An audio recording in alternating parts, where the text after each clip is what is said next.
dear viewers, and welcome to EBC World, the voice of Pan-Africanism, bringing you the latest news highlights of the hour. I am Tabitha John. Do stay with us, the top stories.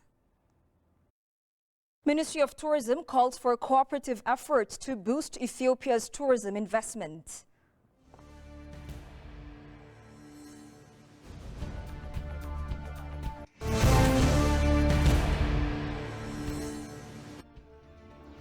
And a robust social contract is said to be vital to avert social and economic bottlenecks across Africa. Deputy Prime Minister and Minister of Foreign Affairs Dammaqe Mokonnon discussed with South Sudan President Salva Kiir Mayardit on bilateral and multilateral issues. In his two-day working visit, Dammaqe also conversed with Speaker of South Sudan's Transitional National Legislative Assembly, Gemma Nunu Kumba, citing the necessity to strengthen cooperation among Nile Basin member countries. He also said that Ethiopia has made a commitment to facilitating infrastructure projects that will strengthen the relationship between the two countries, according to the Ministry of Foreign Affairs. Speaker Gemma Nunu Kumba, on his part, highlighted the significance of linking Ethiopia and South Sudan through infrastructure, in addition to strengthening economic ties. Dammaqe concluded his two-day official visit in Juba on Wednesday.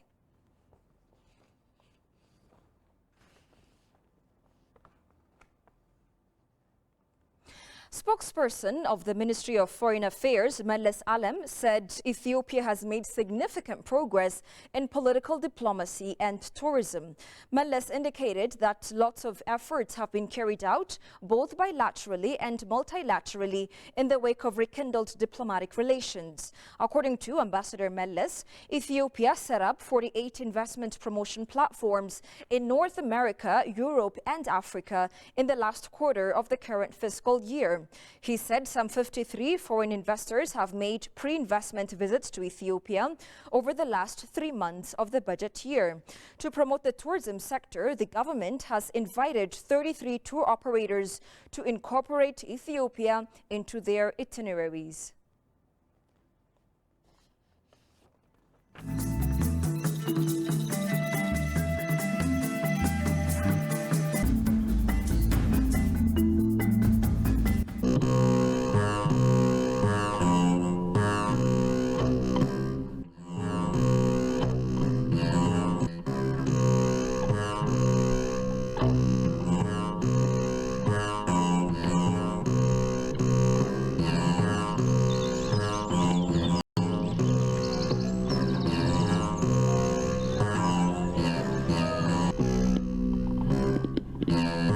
ስሜ ቄስ ጽጌ ገርማ ይባላል።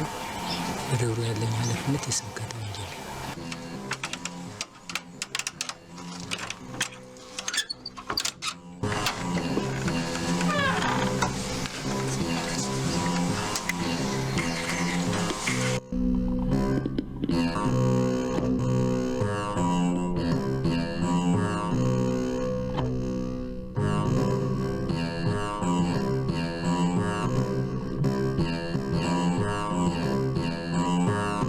አጸዱን የዘሩት ከአቡነ በርተሎሜዎስ ገዳም ዘሩን አምጥተው 40 ቆፋሪ 40 ጥንድ በሬ አድርገው ነው የዘሩት። የተከሉበት ዘመንም በአጼ ተክለ ጊዮርጊስ ዘመነ መንግስት ነው። አጼ ተክለ ጊዮርጊስ የኋለኛው ከዘመነ መሳፍንት በኋላ ያለው ሳይሆን የፊተኛው 5 ዓመት የገዙት አጼ ተክለ ጊዮርጊስ በሳቸው ዘመነ መንግስት ነው የተከሉት።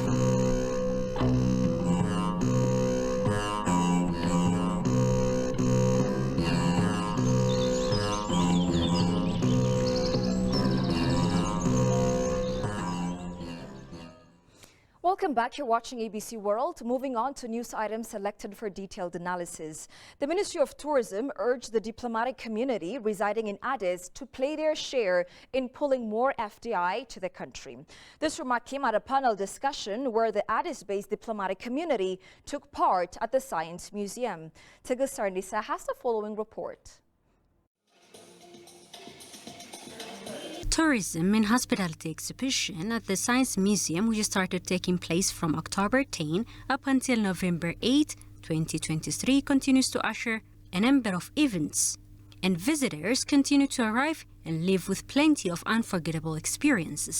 Senior government officials and diplomatic communities residing in Addis Ababa have attended a panel discussion at the Science Museum where this very exhibition is being held, themed Tourism Development Opportunities, Challenges and Prospects, prepared in collaboration with Ethiopian Ministry of Foreign Affairs and Minister of Tourism. Speaking on the occasion, State Minister of Ethiopian Ministry of Tourism, Seleshi urged the diplomatic community and development partners residing in Addis to coordinate efforts with the Ethiopian government in pulling more investment and tourist flow to the country.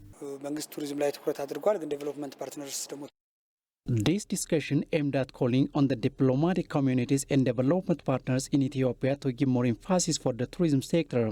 In fact, the communities and development partners were paying more attention to other sectors, but now we would like to call on them to direct their attention to this tourism sector. Briefing journalists, Deputy Chief of Chinese Embassy in Ethiopia, indicating how proud he is to witness such an incredible Ethiopian heritage potential under one roof. He says his country will continue to work in collaboration with Ethiopia to pull more tourist flow to the country. We are also proud of this culture and historical heritage of this country. My embassy really is encouraging more and more Chinese tourists to come to this country. Ambassador of King of Morocco to Ethiopia in Djibouti, for her part, disclosed that the exhibition has been such an eye-opener to locals as well as international community in shedding light about tourism potentials of the country.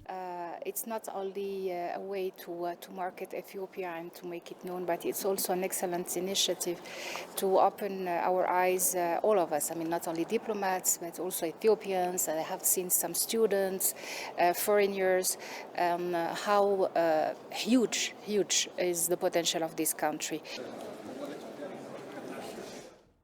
A committee at ECA said African governments must prioritize forging new social contracts to ensure equal rights and opportunities for all. The committee's new chairman called for African nations to collaborate, focusing on poverty reduction, gender integration, and digital transformation. Goshu Melliso has this report. Africa is disproportionately affected by climate change as greenhouse gas emissions continue to rise due to anthropogenic activities. This has resulted in extreme weather patterns. The Committee on Social Policy, Poverty and Gender has been established to address such chronic problems. The fifth session of the Committee on Social Policy, Poverty and Gender is underway in Addis Ababa to enhance the effectiveness and impact of ECA and ensure that the 2030 agenda. The committee said African governments must prioritize forging new social contracts to ensure equal rights and opportunities for all. Choices to fulfill developmental aspiration is highly relevant and timely. To reconsider how policies can be made more effective, governments must increase their commitment to forging new social contracts that ensure equal rights and opportunities for all while integrating employment, sustainable development, and social protection. Ghana took over the chairmanship of the committee from Tunisia. The new chairman of the committee urged African nations to collaborate, focusing on poverty reduction, gender integration, and digital transformation. We need to bring partnership. We can't do it alone. We need to learn from other African countries. We need to learn from across Africa, and then we need to partner other people to ensure that we bring in more resources. And then, of course, the issue of mainstreaming. And in most cases, we will leave issues of poverty on one or two ministries, but poverty cast across every ministry. So there's a need to all of us to have indicators we are tracking for poverty across health, across education, across gender, across finance, to ensure that we are telling the whole story and to ensure that we pull in more resources to support this issue. So partnership, telling the story, and then of course working together. That's what I'll say. As Africa is the least connected continent, a lot remains to be done on gender digital divide and development challenge by increasing information across learned. And finally, German Chancellor Olaf Scholz called for his country to strengthen cooperation with African governments to promote development on the continent. Scholz is on a 3-day trip to West Africa to deepen trade and economic relations. Shagao Yamato has more from CGTN Africa. Germany Chancellor Olaf Scholz met with Ghana's President Nana Akufo-Addo in Accra to discuss trade and investment opportunities with Africa. It was important for us to discuss on various topics that are so important for the further development of your country. Is it the electricity grid? Is it power? Is it the question of how we can use many new techniques for developing the infrastructure? There are a lot of things to be done, and it is so important that both countries are very much working on developing market economy and private investment and working on the right environment for doing so. Germany is one of Ghana's key trade partners. Last year, exports from the West African country to Germany totaled nearly $400 million, while imports from Germany were almost as much as $300 million. Both sides say they want to advance those numbers further. We have appreciated the cooperation of Germany, especially in areas of energy efficiency, the development of renewables, and the development of our transmission infrastructure. These are areas where we've been benefited greatly from German technology and assistance. In addition to boosting trade ties with Ghana, Germany says it will also help the West African country counter terrorism, which is spreading across the Sahel region. Dear viewers, that's all we had for now. I'm Tabitha John. Thank you for watching. Have a good time.